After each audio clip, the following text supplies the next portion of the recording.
Hello everyone, welcome back to my channel. So in my last video I have shown you how to derive Bernoulli's equation from Euler's equation of motion. In this video I'll be explaining you about applications of Bernoulli's equation. So you can apply Bernoulli's equation in many fields, but right now we will see how the Bernoulli's equation is applied for flow measuring devices. Okay, if you have now we have we have pipe flows as well as open channel flows. So when you are talking about pipe flows, we require different types of flow measuring devices to calculate or to determine how much is the discharge of liquid flowing through that pipe, correct? So accordingly we have to apply Bernoulli's equation, or rather these flow measuring devices, especially in pipes or pipe flow or closed conduit flow, take the basis of Bernoulli's equation. So the following flow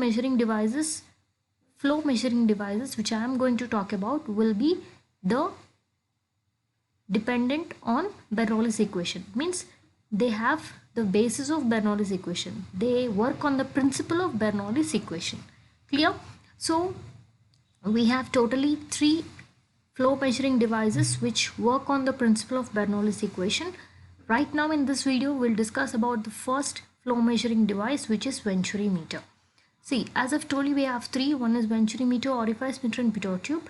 Venturi meter and orifice meter are used for calculation of discharge or determination of discharge through a pipe, whereas pitot tube is used for determining velocity. Okay, so let's talk about Venturi meter first. So this is the diagram of a Venturi meter. So see here, this is the pipe. Okay, in between a pipe flow we are connecting a Venturi meter. So Venturi meter means it consists of three important components: one convergent part, one throat and one divergent. You can observe the middle part is the throat. This is the converging part. Why? You can see the flow is coming like this. Observe my arrow mark. The flow is coming like this and it's converging into the throat.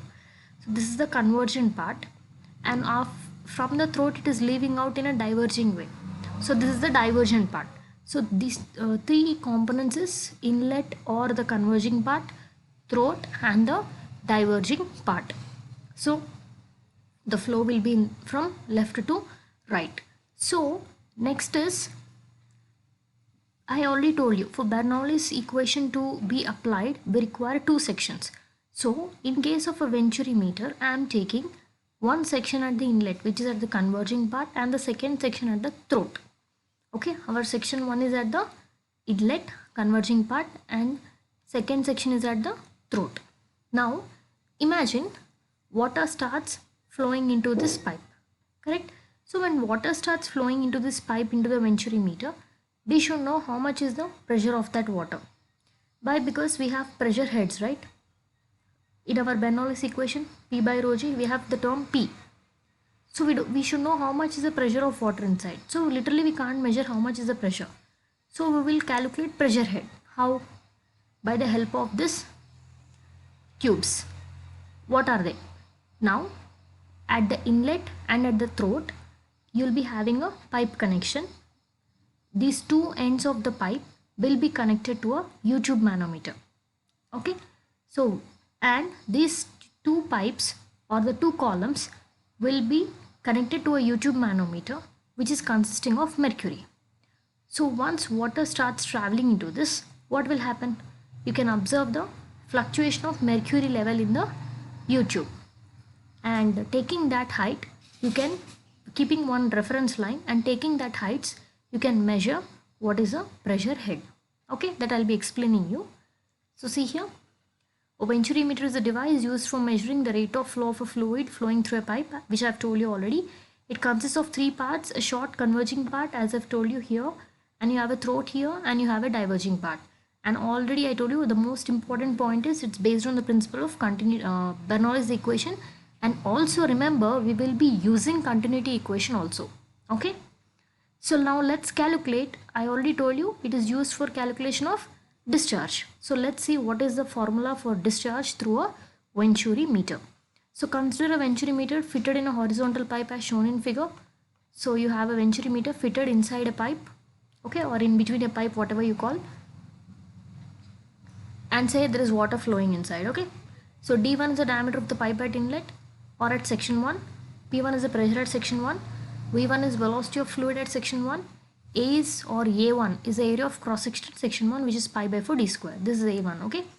And D2, P2, V2, A2 are corresponding values at section 2. Where is our section 1? At the converging part. Our section 2 is at the throat. Now I'll apply Bernoulli's equation at sections 1 and 2. So our Bernoulli's equation formula is P1 by rho g plus V1 square by 2g plus Z1 equal to P2 by rho g plus V2 square by 2g plus Z2. This is based on the concept that the fluid is ideal. Hence I'm not adding any head loss. You observe the pipe is horizontal, right? Means this first section is not at some height from a datum line, and this second section is also not at some height from the datum line. Say suppose if I draw a line here, both section 1 and section 2 are at same heights. So it means pipe is horizontal, means Z1 is equal to Z2. So Z1 equal to Z2 means these two terms will get cancelled. So what I'll get, P1 by rho g plus V1 square by 2g is equal to P2 by rho g plus V2 square by 2g. Get all pressure terms on one side and all velocity terms on the other side.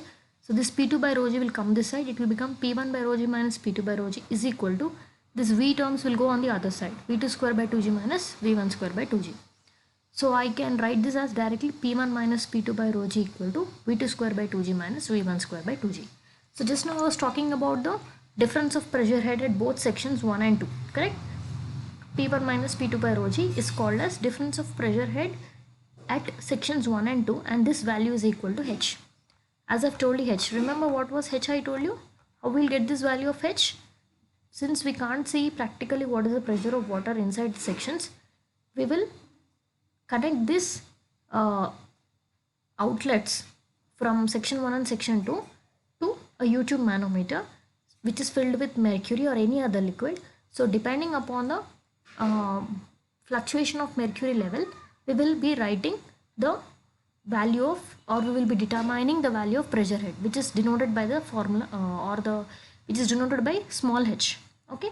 So the small h value will come from a where U-tube manometer, remember this.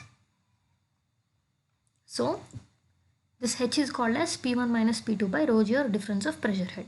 So here I am writing in the place of P1 minus P2 by rho g h. So h is equal to V2 square by 2g minus V1 square by 2g. Take it as equation number 1. I told you we will also apply continuity equation. Why? Because you observe from section 1 only water is going to section 2. So let's assume there is no head loss. So A1 V1 equal to A2 V2. So from here both V1 and V2 are unknowns. So let me take out only one velocity. So V1, what will be V1 from here? This A1 will go that side, A2 V2 by A1. So now substitute the value of V1 in our equation number 1, okay, such that my complete term will be only in terms of V2. So h is equal to V2 square by 2g minus, in the place of V1 substitute this value.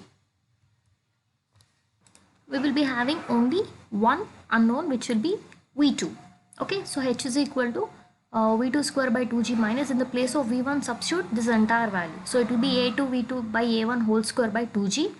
So you can take out V2 square by 2g common. If you take out V2 square by 2g common, here it will be 1 minus A2 square by A1 square.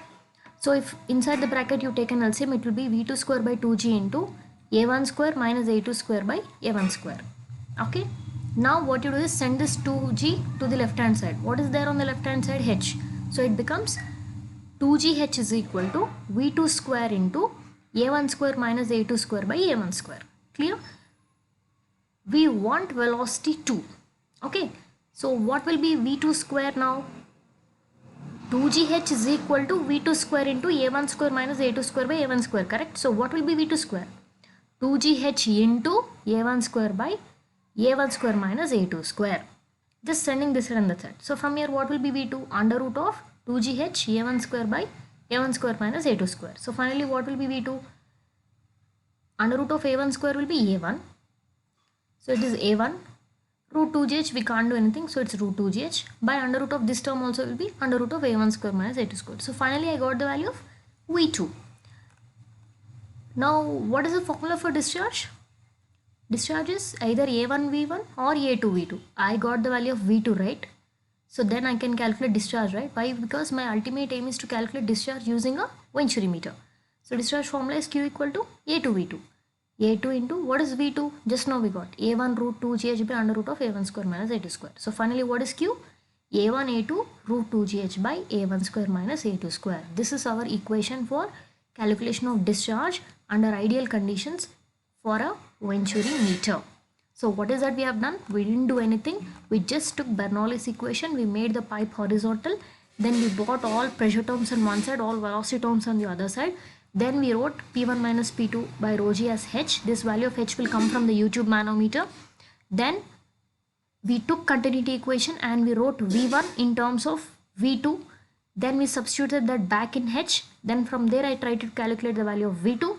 Once I got V2, I put Q is equal to A2 V2. Okay. So this is called as discharge through Venturi meter. It's also called as theoretical discharge. Okay. Why? Because this discharge equation, what we derived is based on assumptions. You observe, I did not consider anywhere head loss. I assume the flow to be steady. I assume the fluid to be ideal. Even the fluid to have constant density like that. So since this equation is derived under ideal conditions, it's called theoretical discharge. But practically, will this happen? No, there will be head loss, there will be leakage, something will happen. So actual discharge will be always less than the theoretical discharge. Theoretical discharge is under complete assumptions. So we give some highest value. But practically that doesn't happen. So actual discharge will be always less than the theoretical discharge. So how do you get actual discharge? If you multiply the theoretical discharge with coefficient of discharge CD, then you'll get actual discharge. So actual discharge CD is equal to Q actual is equal to CD into this value. So CD into A1 A2 into root 2 GH by under root of A1 square minus A2 square. This is the actual discharge. So be careful. Theoretical discharge you don't have CD. Actual discharge you will be having CD. Clear? So always the value of CD will be less than 1. Remember, for Venturi meter it will be nearly 0.98 to 0.99. Okay, the value of CD. So from here what can you write the value of CD as? Q actual by this complete term, correct? What is this complete term? Q theoretical. So CD can be written as Q actual by Q theoretical. Coefficient of discharge is the ratio of actual discharge to theoretical discharge, and its value will be always less than 1. For Venturi meter, the value of CD will be ranging in between 0.97 to 99. Mostly it will be 0.98. Okay, and it will be always less than 1. If anywhere you're getting more than 1 means you made a mistake.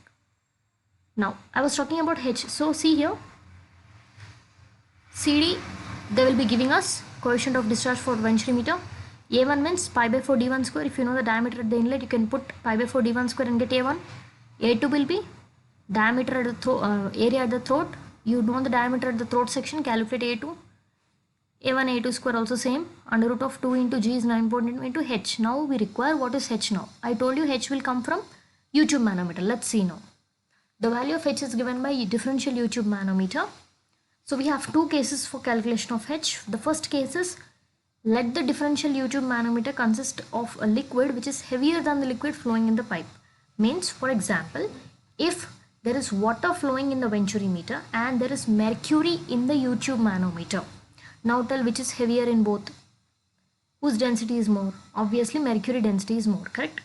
Mercury specific gravity is more. Mercury will weigh more in your hands. Means in the YouTube manometer I am having a liquid which is heavier than the liquid in the pipe. So mercury is heavier than pipe. So just this is the best combination we use in the laboratories. Water will be flowing through the pipe and mercury will be in the manometer. So if such is the case, so SH is specific gravity of heavier liquid. Means, say for example, in our example, SH stands for specific gravity of mercury. S0 is specific gravity of liquid flowing in the pipe, means water. X, difference of heavier liquid column in the YouTube.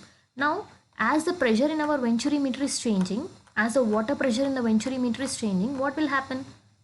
As the pressure is changing, this H values will vary. This reading of mercury will change. So that reading of mercury only is called as X. Okay. So finally H is X into SH by S0 minus 1. Clear? This is the formula. X is difference of mercury level in the YouTube. SH is specific gravity of liquid in the U tube. S0 is specific gravity of the liquid in the pipe, -1. Clear? Case 2 will be the reverse of this. Means in the differential manometer, there is a lighter liquid than water. Water means water is flowing through the pipe, right? There is a lighter liquid in the manometer. Like you have petrol, alcohol, which are having less density, less specific gravity than water.